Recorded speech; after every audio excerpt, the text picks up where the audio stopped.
Hello everyone, welcome to OROMIA11 special segments. We are a few days away from the general election day, which is November 5, 2024. U.S. President, U.S. Senator, U.S. Representative, State Representative, judicial seats, constitutional amendments, and more are on the ballot of 2024. In today's episode, we are going to talk about local and general elections, voting in minority communities, key points voters should know about the election, and more. Joining me today is Mr. Matt Norris, District 32, Blaine, Minnesota, State Representative. Matt Norris was born and raised in the North Metro and is a proud Blaine resident. Almost 2 decades ago, Matt launched his career by spearheading an effort that reduced violent crime in his hometown by 40%. After earning his business degree and law degree from the University of Minnesota Twin Cities, Matt has spent most of his career working in the nonprofit sector.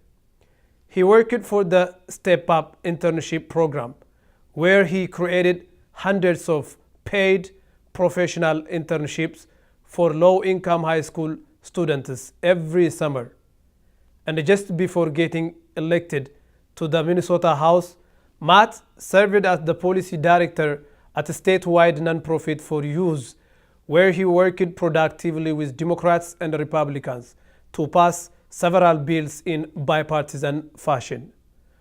Most significantly, he led the successful effort to make high school students and senior citizens on Social Security eligible for unemployment insurance in Minnesota. In 2022, Matt was elected to the Minnesota House of Representatives, representing the communities of Blaine and Lexington. Please join me in welcoming Mr. Matt to our program and stay connected for more.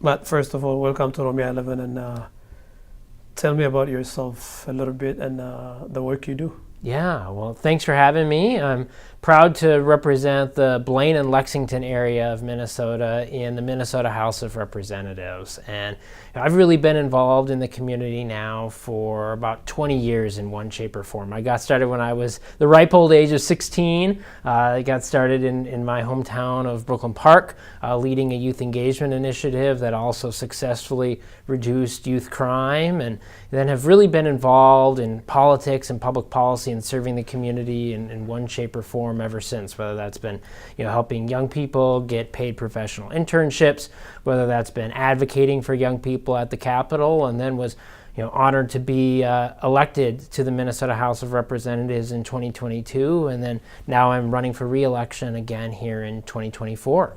Thank you. Let's talk about the election. Yeah. And tell me about the atmosphere of this year's election. Yeah. I think folks are generally pretty happy with things when I'm talking to them on the doors. In my local area, the Blaine area, people are thrilled about the funding for Highway 65 that we were able to secure. $103 million to get that project fully funded. We're going to be taking out 4 stoplights along the stretch in Blaine to make it a lot safer and a lot more convenient. People are generally content with the schools and the school system in our area.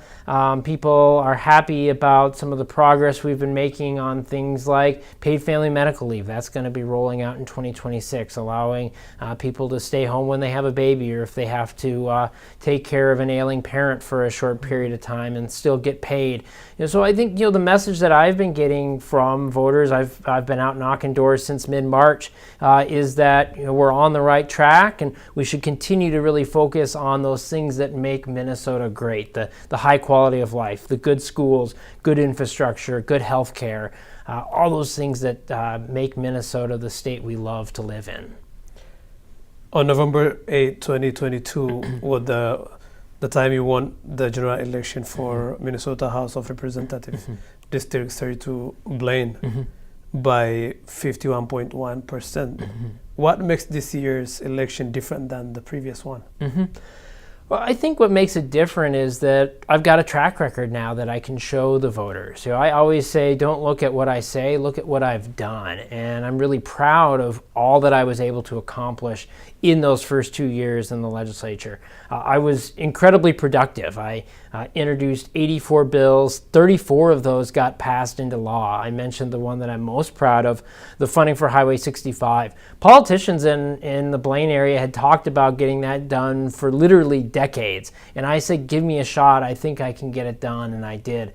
But I'm also proud of the way in which I did the work, and that's doing it in bipartisan fashion. I was in the top 3 for bipartisan bills in the Minnesota House of Representatives. About 2/3 of my bills had support from both Democrats and Republicans. And so I think I've really lived up to my campaign theme of building bridges and getting results, bringing together people from different backgrounds to actually get things done.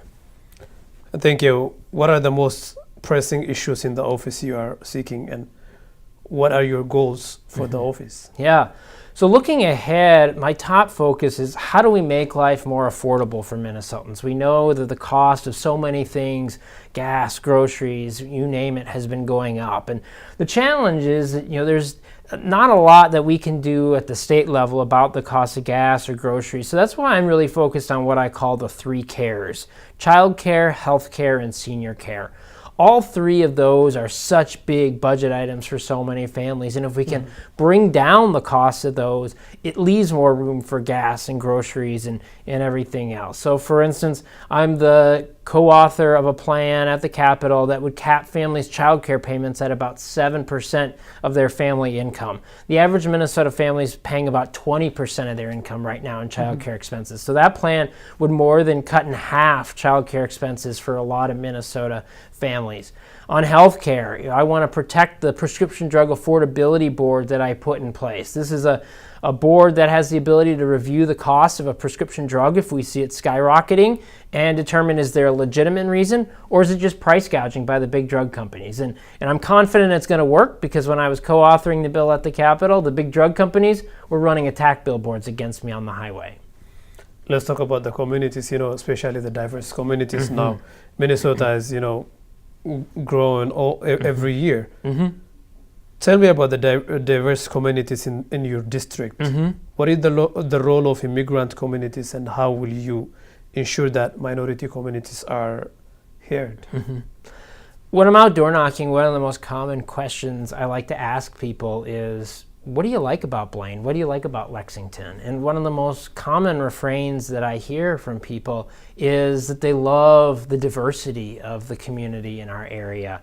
Blaine has changed a lot in the last couple of decades, and I think it's changed for the better. The rich diversity of so many different immigrant communities coming to live together. Our kids play soccer together. They go to school together. But I also think it's important to make sure that we're doing right by those communities as well. One of the things that I really prioritize is going to those communities. Don't make them come to me as an elected official, but me taking the initiative to actually go out and reach out to those communities, whether that's through the door knocking, whether it's going to community events for those communities, whether it's meeting with cultural community leaders, whether it's coming on programs like this to make sure that I'm open and accessible to those communities so that I can hear about the important issues that are on the minds of immigrants and make sure that I'm doing a really good job of representing them when I go to the Capitol. Let me take you back. What is your connections looks like, before the election and post-election? Yeah. So I'm fortunate that most of my career has been doing work with underrepresented communities. I mentioned the work that I did early on in my career in Brooklyn Park. Then I went and worked for Achieve Minneapolis on the Step Up internship program, where again, we were working to provide paid professional internships to low-income high school students in the city of Minneapolis. And there's another area where I was able to develop some real strong community community connections with the immigrant community. I was the policy director at a statewide nonprofit for youth. In that role, one of the bills that I worked to get passed was a bill to provide workforce development programming for East African youth. And so, this was not something that was new to me when I got elected. Instead, I was able to take those existing relationships that I already had, the existing knowledge that I had of our immigrant communities, and then continue to build on it over the last 2 years as the representative from Blaine and Lexington. Thank you. What steps are you taking to ensure your campaign is inclusive and represents the diverse perspectives within your district? Yeah.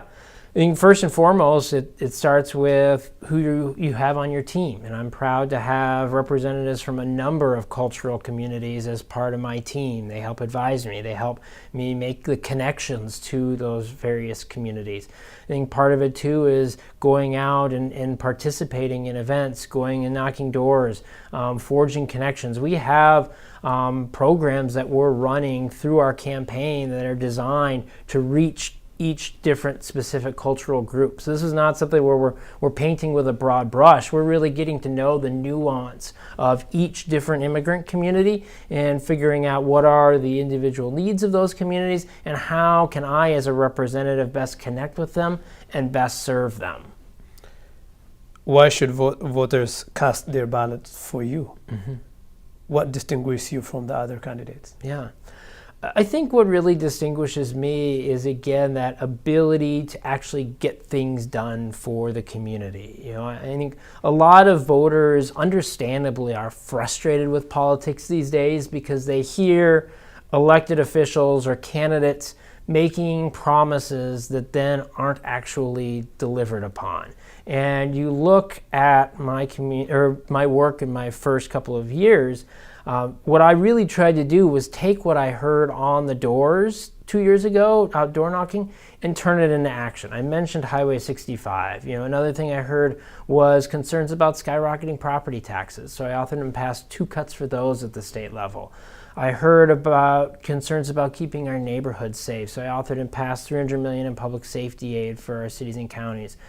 We heard about the need for investing in our schools, so I authored a bill that really took a historic approach to education funding and benchmarked it to inflation, so that even if there's political gridlock at the Capitol in the future, our students and teachers will still have the resources that they need. So if you are someone who's out there and you're saying, I'm feeling like there's needs in my community, there's needs in our state that need to be addressed, I'm somebody who has proven not only that I can deliver results for the voters, but also, like I said, do it in that bipartisan fashion, that inclusive fashion, bringing everybody to the table. Democrats, Republicans, white, black, brown, whatever it may be, immigrants, people who are born here in the United States. Everybody bringing them together to actually solve those community challenges. When the communities give you their votes, they have a trust on you. So how can they get hold of you to be accountable after the election? Yep. What should the community must do? Yeah, that's vitally important. And that's where we talk about how do communities build their voice, build their power. And one of the ways is by voting. So I encourage everybody to get out there and vote on or before November 5th. But then it's also about making sure that you're part of the process after that vote and in terms of shaping the bills and the policies that get made up at the Capitol. And that's where I try to be really open and inclusive, not just during the campaign, but while I'm at the Capitol. And so you can reach out to me by phone, you can reach out to me by email. If you go to my website or you go to the Minnesota House website, you can find both of those. You can contact me through my social media pages. I'm always out in the community as well. If you're a constituent, if you live in Blaine or Lexington, and you reach out to me, you're going to get my attention because I think it's vitally important that elected officials are responsive to the community and are meeting with community members, and that we're also inviting them to the Capitol. That's another thing I like to do is find take issues that I hear about from the community. I've worked with many community members on bills, and we've gotten them passed at the Capitol, but then also things like inviting them to testify, helping them be part of the process so that they can, like I said, lift up their voice and exercise the power they have. Now, we are getting closer to the election days. So is there anything else our audience should know about the election? Yeah, so the big thing I want to emphasize is getting out there and voting. That is the best way to make sure that the things that you care about get prioritized. And I think a lot of times, especially in these presidential election years, there gets to be so much focus on the presidential level. But the reality is what happens with these state and local races really have a much bigger impact on our daily lives here in Minnesota. So I want to encourage everybody to get out there and vote on or before November 5th. There is early voting going on right now. You can go vote early in person if you go to my website, votefornorris.com. There's information about how and where to vote early. And then if you don't have a chance to vote early, make sure you get out there on Tuesday, November 5th, and cast your ballot. That ballot, that vote is your power, it's your voice, it's how you make sure the things you care about actually get done in our state. Thank you for taking your time and joining us today. Thank you, I really appreciate it. We have now come to the end of our special segment. Thank you for watching Oromia 11. Don't forget to like, share, and subscribe Oromia 11. Take care of yourself until we see you next time.